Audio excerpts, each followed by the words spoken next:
ঝলক মুখার্জি পুষ্পার্ঘ অর্পণ করবেন।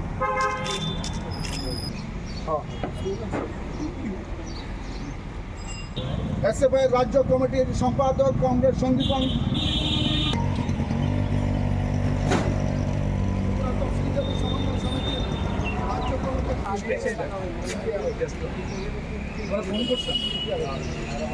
বার্ষিকী উদযাপন অনুষ্ঠানে প্রথমে আমাদের সংগঠনের পতাকা উত্তোলন করবেন। সে ডক্টর বি.আর. আম্বেদকর এই দেশকে যেভাবে গড়ার জন্যে স্বপ্ন দেখেছিলেন, জাত পাত বর্ণ এগুলি দূর করে একটা সুন্দর ভারতবর্ষ তৈরি করার স্বপ্ন, এই স্বপ্ন ভারতবর্ষের সংবিধানকে তৈরি করেছিলেন।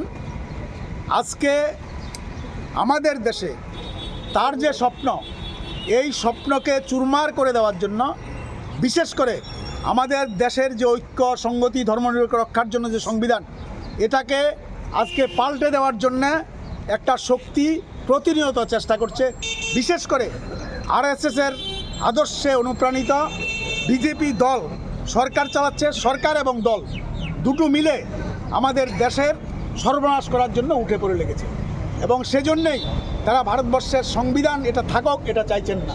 এবং এটা নতুন না, আরএসএস 1925 সালে জন্মলগ্ন থেকেই আম্বেদকরের যে চিন্তা, ধর্মের ভিত্তিতে না, মানুষের ঐক্য, সাম্য এবং সুভ্রাতৃত্ব এর মধ্যেই আমাদের দেশ গড়ে উঠবে, এই স্বপ্নকে তারা প্রথম থেকেই হিন্দুত্ববাদী রাষ্ট্র তৈরি করার জন্য স্বপ্ন মানুষের মধ্যে বিস্তার করার চেষ্টা করেছিলেন এবং তার জন্যই আম্বেদকরের নীতির বিরোধিতা তারা করেছিলেন। আম্বেদকর বরাবর এই হিন্দুত্ববাদী যে তাদের আদর্শ, তার বিরুদ্ধে সংগ্রাম করে গেছেন। আমাদের দেশে দলিত সাধারণ মানুষের অধিকার প্রতিষ্ঠার জন্য লড়াই করেছেন।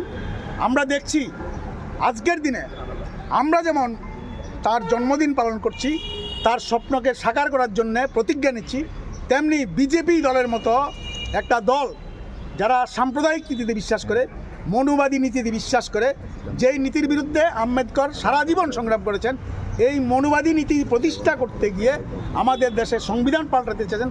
প্রতিদিন আমাদের দলিতদের উপর, সংখ্যালঘুদের উপর আক্রমণ সংগঠিত করছেন, সংবিধান পাল্টাতে চেয়েছেন। এই সরকার, এই দল, তারাও আম্বেদকরের জন্মদিন পালন করছেন।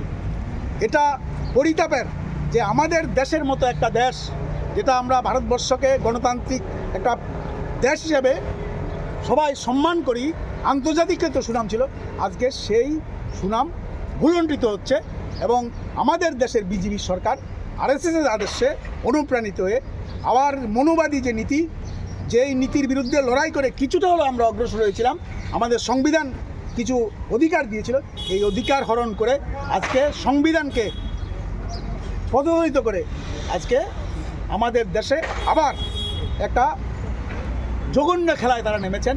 এদিক থেকে